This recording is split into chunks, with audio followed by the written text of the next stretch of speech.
Hello, everybody. Welcome to this week's Overpaid Over the Bar FPL Mini League video. Just to say that it's saying this week, this seems like a long time since the last one because in the last game week, it was a blank game week, so it was a pretty unexciting game week anyway. And then we had to wait not one weekend, but two weekends for the next um, round of Premier League fixtures. So let's just first of all look at the last game week. So this is the table as it stands. Uh, this is my game week. Remember, Salah wasn't playing last time, so he was on the bench if you kept him. And somehow I managed to captain Chris Wood, who didn't return. And it was a disastrous game week for me. Red Arrow.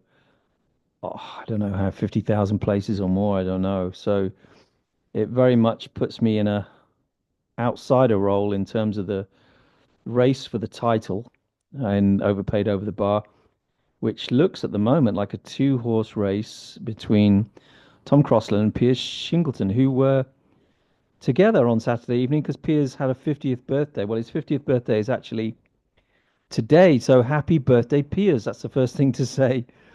Very happy birthday, Piers. He had a secret birthday party planned by his wife on Saturday night, which he didn't know about, and Tom turned up to that, and so did a lot of other people to make a very lovely evening for him, I'm sure.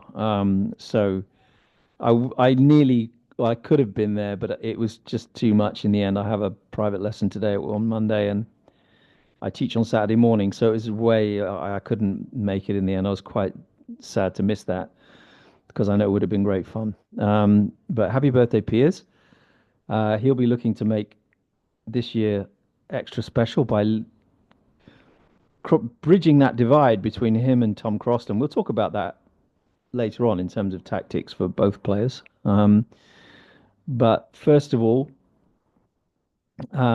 let's look at the news that we've had this week. Now, if you can see here, game week 34 now, that's what's that, 4 game weeks away, five in total. Um, this has become a blank game week. There are now 7 fixtures, 3 fixtures are missing because of the FA Cup semi-finals. Now, what is important about this is not just that this will be blank, because that's not too difficult to plan for if you still have a free hit, for example, but that games in this game week that don't happen have to be moved. And the Premier League have not yet said where they're being moved to. So, but there is very much a consensus that two of them will be moved to game week 33, fixtures involving Crystal Palace, Manchester City, and Arsenal. It looks like those 3 teams are guaranteed, well, I say guaranteed, are predicted, strongly predicted, to double in game week 33. So Manchester City and Arsenal suddenly become very attractive at this point.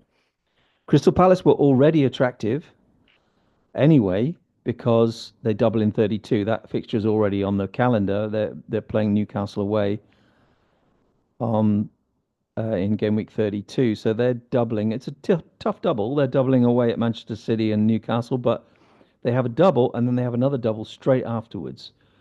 Not only that, Crystal Palace are playing Southampton this week away from home. So Palace, at this point, are accounting for a lot of the most transferred in players for obvious reasons. And I mean, there's plenty of assets you could have from Palace. Let's have a look at a few here. So if we go to Crystal Palace on the team selection, you could have Henderson in goal. You could have Munoz. You could have Eze. You could have where is he? Sarr. You could have Mateta. So all of those players look like they're worth getting in. I'm trying to keep you away from my wild card. I have to show you now because because you've seen it already. Uh, I haven't finished that wild card, but I have started to make transfers for this week. Um, I'll take you through that in a moment. Let's go back to the fixtures. So this week, game week 30, there are two fixtures that leap out at you, which is the one I've already mentioned. Palace away at Southampton and Manchester City at home to Leicester. Now, Erling Haaland was very popular in the last blank game week. Some people even sold Salah to get him, but it looks like now he won't play in this game. He came out of the FA Cup time on Sunday with an ankle injury, and all I've seen it described as is a sprained ankle. And I mean, that can mean anything between 1 and 4 weeks, um, literally, because ankles are tricky. So let's let's see. Now, this is really tough whether to have Haaland or whether to not have him now and get him in later. Because if Manchester City double in 33 and he's fit again, they're playing away at Manchester City. The other fixture I should know, but I don't know it. But it's not a difficult fixture. I remember that. So you'd kind of want Haaland for game week 33, even though he's not playing in game week 30. But then Leicester at home, how many goals are Manchester City going to score against Leicester at home? I'd say 4 or 5. They don't look too bad in front of goal. They're quite threatening. They've got a lot of players that run with the ball. And Leicester are the worst organised team in the league. They can't even low block. They don't know how. So the problem is with Manchester City players is in midfield they have a lot of players that could be good point scorers like Savinho, Doku, Bernardo Silva, but or Foden, but none of them have hit form. None of them have done anything special this season, and we don't even know which ones of those will start against Leicester. That's the worst thing. He's leaving out all of those on the odd match, and what's he going to decide against Leicester? My opinion for the rest of the season is there won't be much rotation because he doesn't have to. They're playing one game a week, except in the double. They've got players that basically haven't had as much football as other teams because of the rotation at City anyway. He's gonna play his favourite players till the end of the season. That's what you would assume. I mean, perhaps not easy to read, but you would think that if he really is keen on integrating Savinho, which I think he is, he'll play him every game. Um, he's started Doku every game, every league game for the last five, I think it is, which indicates he does want to play Doku, but I don't think Doku's a good point scorer on the one hand. So if it was any of them, honestly, I'd say Foden. But there's no guarantee he'll start. But then you'd think with Haaland out, he'd want more goal threat, and Foden poses the most goal threat, arguably apart from De Bruyne in that midfield. I wouldn't buy De Bruyne, even though he looks a lot sharper. I have to say that in that cup game, he doesn't look as heavy as he's looked. He was sprinting a couple of times, so I do think De Bruyne is getting better, and he may even have a renaissance season next season because I think he's just suffered from long-term fitness problems, which may or may not be receding now. So Man City's hard one. I mean, you could go for Ederson because he's guaranteed to play.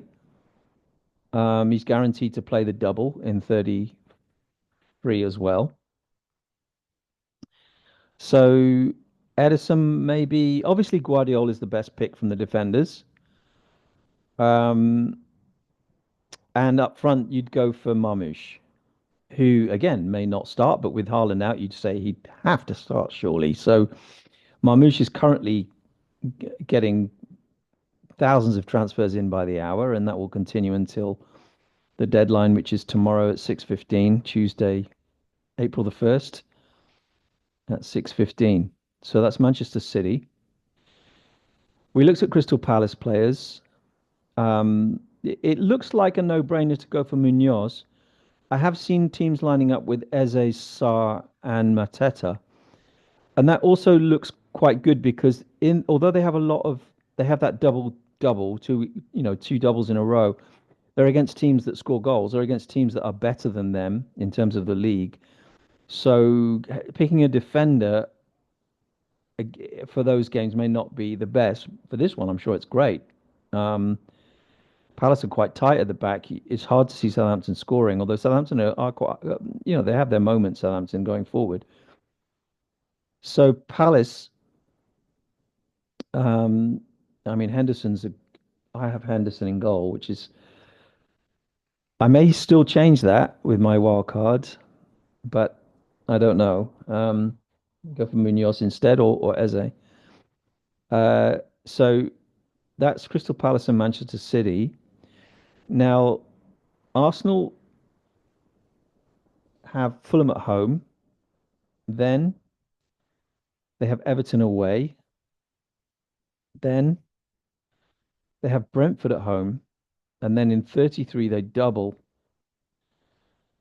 uh, with Ipswich away as one of the doubles. I'm not sure what the other one is, actually. I mean, this is a predicted double. It's not a definite double. That's why it's not on the fixture list yet. I think you need a couple of Arsenal defenders. I really do. I don't see any of their attacking players worth it except Saka. Saka, I mean, Arteta said Saka's ready to go, which means he definitely won't start. If he was going to start Saka tomorrow, Arteta would go, we'll see how he is in the morning. That's how he is. Every time he's actually easy to read, Arteta. Because if he says, "Oh, this player, we'll see how it goes," you don't know how to read it. It could be one way or the other. If the player's looking injured, it means he could be out completely, or he's starting, but it's not in the middle. He knows, but he's not telling us. But with a player coming back from injury, if he says, "Oh, I'm not," he doesn't want the other manager to know that he's not starting Saka, so he'll say he's starting. Of course he does. So I'm telling you, you can buy Saka, but don't expect him to start against Fulham. And honestly, if you're on a wild card, which some people are, then buying Saka is a very good idea, even if he doesn't start this game. You will need him in 33. Yeah. Now, having him means you can't have other players. So if you want Haaland as well, then you don't have Salah. Yeah. If you want Palmer as well, you don't have Haaland. Yeah. So it all works out. It's working out quite interesting now because Saka is another premium to consider with Palmer, Salah, and Haaland. Now with Palmer off form and Haaland injured at this point, a lot of people are going to be going to Saka, and I really completely get that. He's also cheaper than Palmer as well, and with that double in 33, you'd surely back him to get more points than Palmer. So in game week 31, there's no extra fixtures here or blanks or anything. The Newcastle are at Leicester here. So Newcastle have a game against Brentford this week at home. They have a game against Leicester next week away from home. And then in 32, they double Man United and Crystal Palace at home. In 33, they don't double, whereas other teams do or will probably double, and they have Aston Villa away. So you need Newcastle players, and I mean this is completely obvious. Whether you get them in this week or not is not so important. Although they have Brentford at home, and I think that bus ride and their big celebrations over the League Cup, I think you're going to see them playing with a lot of freedom and scoring goals. Um, I think that's not going to do them any harm. That celebration, it's not going to end their season because they're very very good football players. The only thing with Newcastle that's a bit I'm not sure about is that Anthony Gordon is suspended until the next game, and he's down as a doubt, I think, at the moment, injury wise, because he pulled out of an England. I think he pulled out of the England squad. I'm not sure if he's fit, but what if you get Anthony Gordon in for the double, the Leicester away game, which he's scheduled to come back for. Let me just check that. Gordon, pretty sure he's scheduled to come back for that. It says scheduled back on 7th of April, which is Leicester. This is a really good differential to pick Anthony Gordon for that Leicester game. Now, if you don't want to worry about that, making another transfer, if you're doing a wild card this week and you need three Newcastle, maybe it's better to go with, say, two defenders and Isak, and you can pick any Newcastle defender really, or the goalkeeper, Nick Pope. Otherwise, Jacob Murphy is also a great bargain in midfield. But I mean, three Newcastle look pretty much essential to me at the moment. Um, I'm saying three Newcastle, three Man City, three Palace, three Arsenal, and that sounds like a lot of overloading. 12 players from four teams, but yeah, three Man City is hard to do. Maybe two. So so Newcastle play at Leicester in next week in 31. Well, in fact, it's next weekend. It's this weekend. These two game weeks are going to fly by. Also, this weekend you've got Liverpool at Fulham, a Man City at Man United, and I'm sure Man City will beat Man United, but without Haaland, maybe not. Let's see. Then game week 32 is the double the following weekend. So not this weekend, but the weekend after. We've got three game weeks by that time, and in this one, Palace and Newcastle are doubling. We've talked about those games. Also, Chelsea are at home to Ipswich. Now, I know everyone, well, not everyone, but some people kept Cole Palmer playing playing Leicester and Southampton, thinking he was going to get lots of points, and he just he missed penalties and just he was horrible. So there's an argument to keep Cole Palmer for Ipswich at home in 32, and then go into 33 with Saka instead, because Arsenal will double. So if you're still hanging on to Palmer and you haven't got that many transfers, or you've played your wild card or whatever it is, you could hang on to Palmer until 32 and then get rid of him for Saka for 33. No cost. Which brings me to my wild card. So this is where I am at the moment. I mean, I can change any of this because I've won my wild card. But every single, I mean, everybody's going to go into this game week with these three players up front. I'm sorry, but anybody who's following what's going on is going to go into this game week with these three players up front, unless we hear that Haaland is fit. Yeah. If we don't hear Haaland is fit, it could be Haaland, Isak, and Mateta. But with the fixtures these guys have and the extra games these guys have up to game week 33, they're all looking at least one double up to 33. In Palace's case, two doubles. And they all are playing weak teams along the way. Newcastle have Leicester, Man City have Leicester, Crystal Palace have Southampton.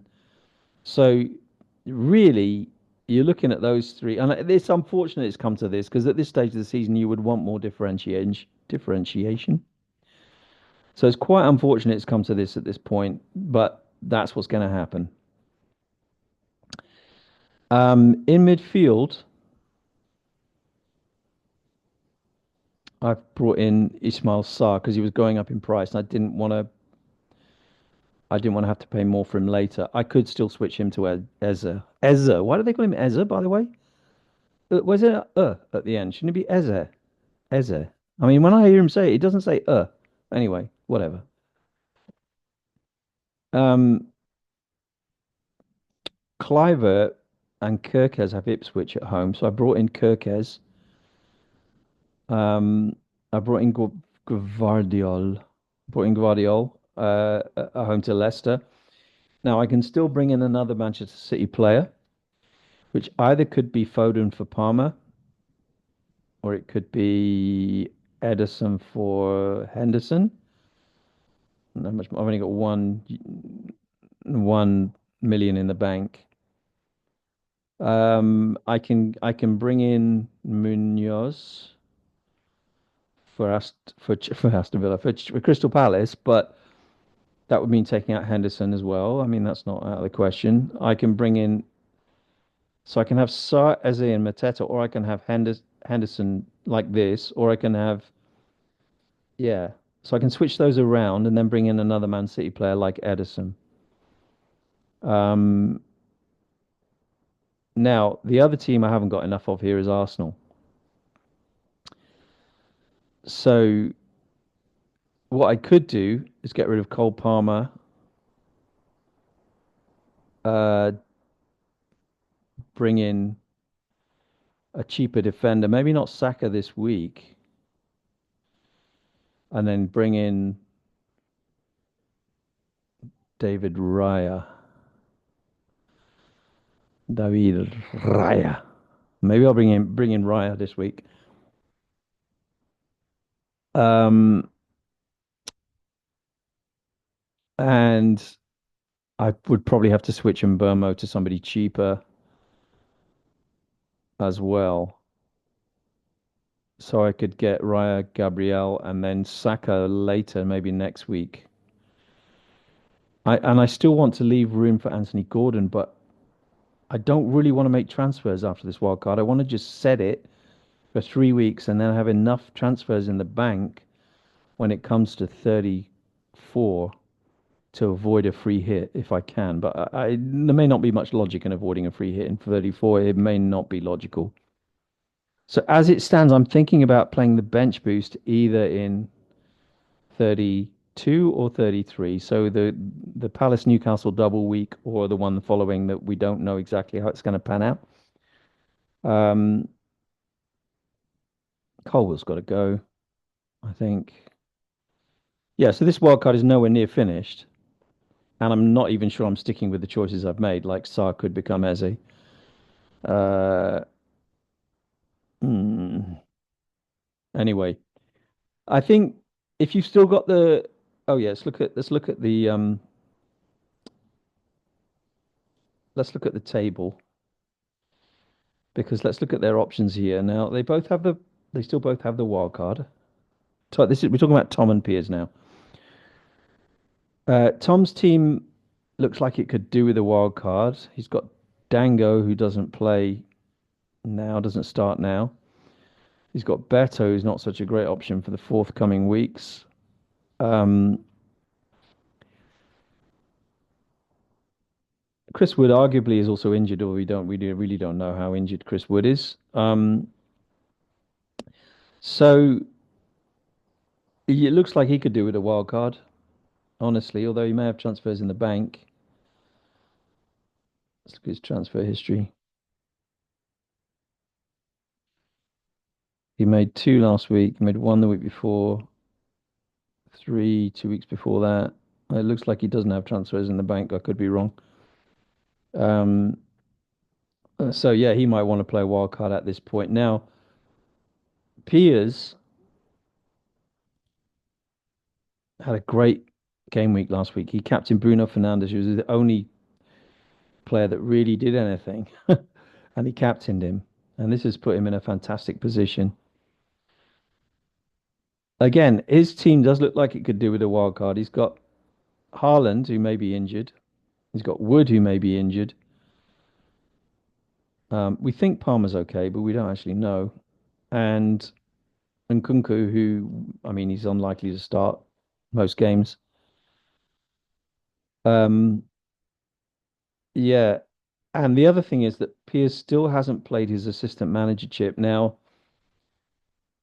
he doesn't want to be playing it now because his wild card will then not be able to be played for 3 game weeks. So it'd be much better idea to play his wild card this week and then assistant manager next week. And then he's got 5 games in 3 weeks for an assistant manager who, if he puts it on double game week players, 32, 31, 2, 3.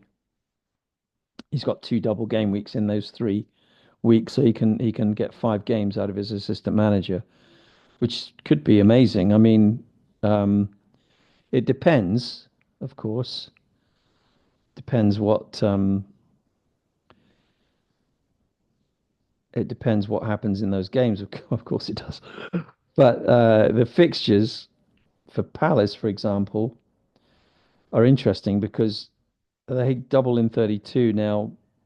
They're playing Manchester City and they're playing Newcastle in that game week. And if we look at the table,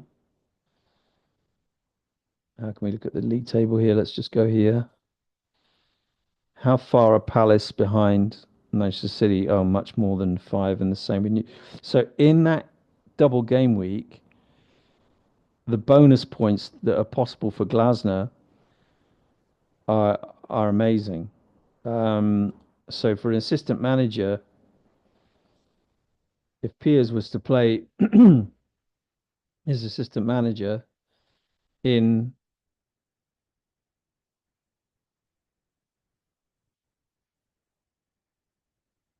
the game weeks following this week,